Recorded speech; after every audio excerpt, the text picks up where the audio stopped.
कोई ऐसा हुआ है कि कोई काम कर गुजरे और बाद में सोचें कि ये मैंने क्यों किया।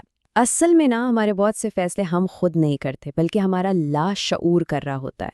तो आज हम ज़रा इन्हीं छुपी हुई ताकतों को समझने की कोशिश करेंगे जो हमारे रोज़मर्रा के कामों को कंट्रोल करती हैं और देखेंगे कि इन पर काबू पाना कैसे मुमकिन है। सोचें, एक फैमिली गैदरिंग चल रही है, सब हंस बोल रहे हैं और अचानक एक पैरामेडिक अपने सुसर को देखकर कहती है, मुझे आपकी शक्ल पसंद नहीं आई। कितना अजीब और चौंका देने वाला जुमला है ना, खास तौर पे एक आम सी महफिल में। और यही तो असल सवाल है। वो शख्स तो बिल्कुल ठीक ठाक महसूस कर रहा था, तो फिर इस पैरामेडिक ने ऐसा क्या देख लिया जो किसी और को नजर नहीं आया? उसे कैसे पता चला कि एक बहुत बड़ी मेडिकल इमरजेंसी बस होने ही वाली है? चलें देखते हैं कि आज हम क्या क्या जानेंगे। सबसे पहले तो हम पैरामेडिक के इस छुपे हुए सुराख की बात करेंगे। फिर देखेंगे कि हमारा दिमाग ऑटो पायलट मोड पर कैसे काम करता है।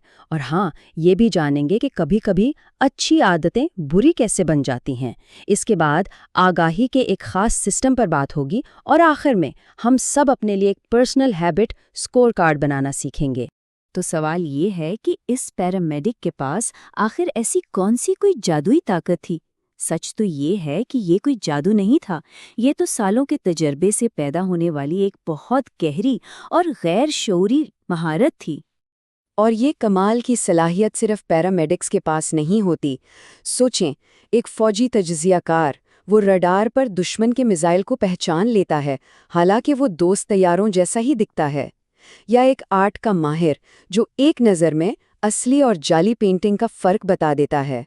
और रेडियोलॉजिस्ट वो तो दिमाग के स्कैन में फालिज के निशानात जाहिर होने से पहले ही उन्हें देख लेते हैं। ये सब एक ही चीज़ की मिसालें हैं, गैर शऊरी महारत। अच्छा, तो ये सब होता कैसे है? इसके पीछे की साइंस बड़ी दिलचस्प है। हमारा दिमाग दरअसल एक नाकाबिले यकीन प्रिडिक्शन मशीन यानी पेशगोई करने वाली मशीन है। ये हर वक्त अपने आसपास के माहौल से सीखता रहता है और अंदाज़ा लगाता है कि आगे क्या होने वाला है। हाँ, तो ये प्रिडिक्शन मशीन करती क्या है? ये हर वक्त हर लम्हा मालूमात को जज़्ब कर रही होती है, फिर ये अहम इशारों को अलग करती है और उन्हें मुस्तकबिल के लिए अपने पास महफूज कर लेती है। और जब हम कोई एक काम बार बार करते हैं ना, तो हमारा दिमाग बगैर सोचे समझे ही उसके नतीजे की पेशगोई करना सीख जाता है।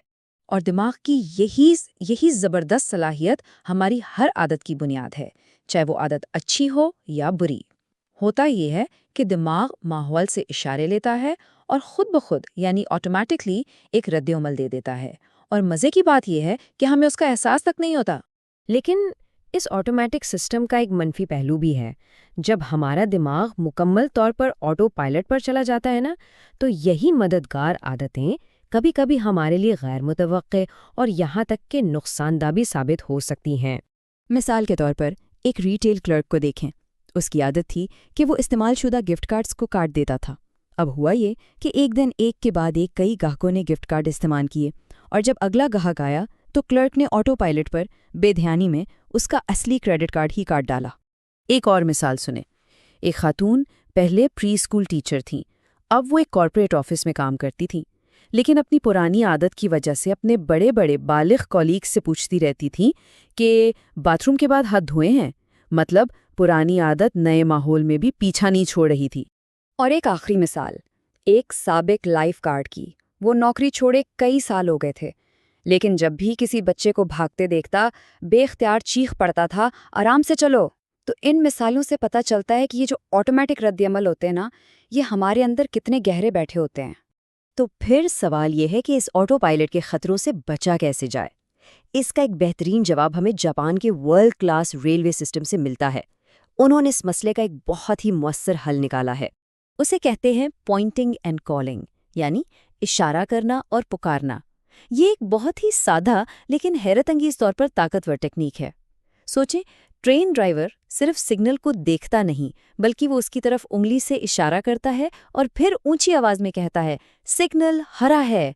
ऐसा करने से होता ये है कि एक गैर शऊरी ऑटोमेटिक काम शऊरी सतह पर आ जाता है। और इसके नतायज वो तो हैरान कर देने वाले हैं। इस एक सिस्टम की वजह से गलतियों में 85% से 85% और हादसात में 30% 30% तक कमी आई है। یہ اس بات کا پکا ثبوت ہے کہ صرف ایک کام کو شعوری طور پر کرنے سے کتنی بڑی تبدیلی آ سکتی ہے۔ تو یہ کام کیسے کرتا ہے؟ بہت آسان ہے۔ سب سے پہلے آنکھوں سے دیکھو اور ہاتھ سے اشارہ کرو، پھر زبان سے اس کی حالت بولو، اور آخر میں کانوں سے اپنی ہی آواز سنو۔ یہ جو جسمانی عمل ہے نا، جس میں آنکھیں، ہاتھ، منہ اور کان سب شامل ہے، یہ ہمارے غیر شعوری دماغ کو جھنجھوڑ کر شعوری سطح پر لے آتا ہے، اور بس غلطی کا امکان کم ہو جاتا ہے۔ اچھا، یہ تو ہو گئی ٹرینوں کی بات۔ اب دیکھتے ہیں کہ اس زبردست اصول کو ہم اپنی ذاتی زندگی میں کیسے استعمال کر سکتے ہیں۔ اس کے لیے ایک بہت آسان سی مشق ہے جسے ہیبٹس اسکور کارڈ کہتے ہیں۔ یہ اسکور کارڈ بنانا بہت آسان ہے۔ بس ایک کاغذ لیں اور صبح اٹھنے سے لے کر رات سونے تک اپنی ساری عادتیں لکھ ڈالیں۔ جتنا تفصیل سے لکھ سکتے ہیں اتنا اچھا۔ اور ایک بات یاد رکھیں، مقصد صرف یہ دیکھنا ہے کہ آپ اصل میں کرتے کیا ہیں۔ کوئی ججمنٹ نہیں، کوئی تنقید نہیں، بس صرف نوٹس کرنا ہے۔ جب لسٹ تیار ہو جائے تو ہر عادت کے آگے ایک نشان لگانا ہے۔ اگر وہ ایک اچھی عادت ہے تو اس کے آگے پلس کا نشان لگائیں، اگر بری ہے تو مائنس، اور اگر نیوٹرل ہے مطلب نہ اچھی نہ بری تو برابر کا نشان لگا دیں۔ جیسے مثال کے طور پر صبح اٹھتے ہی فون چیک کرنا، یہ منفی ہو سکتا ہے، لیکن دانت صاف کرنا یہ تو ظاہر ہے مثبت ہے۔ اور اگر کبھی سمجھ نہ آئے کہ کوئی عادت اچھی ہے یا بری، تو خود سے صرف ایک سوال پوچھیں، اور وہ سوال یہ ہے، کیا یہ کام مجھے ویسا انسان بننے میں مدد دے رہا ہے جیسا میں بننا چاہتا ہوں؟ یہ سوال ایک فلٹر کی طرح کام کرتا ہے جو صحیح فیصلہ کرنے میں مدد دے گا۔ ایک بات پھر سے یاد دلا دوں، اس مشق کا پہلا مقصد خود کو بدلنا نہیں ہے، پہلا مقصد صرف آگاہی ہے، وہ بھی بغیر کسی ججمنٹ کے۔ اپنی غلطیوں پر خود کو برا بھلا کہنے کی ضرورت نہیں، بس دیکھیں، سمجھیں اور تسلیم کریں کہ ہو کیا رہا ہے۔ جیسا کہ مشہور ماہر نفسیات کارل یونگ نے کہا تھا، جب تک آپ غیر شعوری کو شعوری نہیں بناتے، یہ آپ کی زندگی کو چلاتا رہے گا اور آپ اسے قسمت کا نام دیتے رہیں گے۔ کتنی گہری بات ہے، اور یہی تو آج کی ساری گفتگو کا خلاصہ ہے۔ آگاہی، یہی تبدیلی کی پہلی اور سب سے اہم سیڑھی ہے۔ تو اس گفتگو کے آخر میں بس ایک سوال اپنے آپ سے پوچھنا ہے، آج ایسی کون سی ایک عادت ہے جس پر غور کیا جائے گا؟ کوئی ایک ایسی عادت جو اب تک بس آٹو پائلٹ پر چل رہی تھی۔ یاد رکھیں، صرف اس پر دھیان دینا بھی تبدیلی کی طرف پہلا قدم ہے۔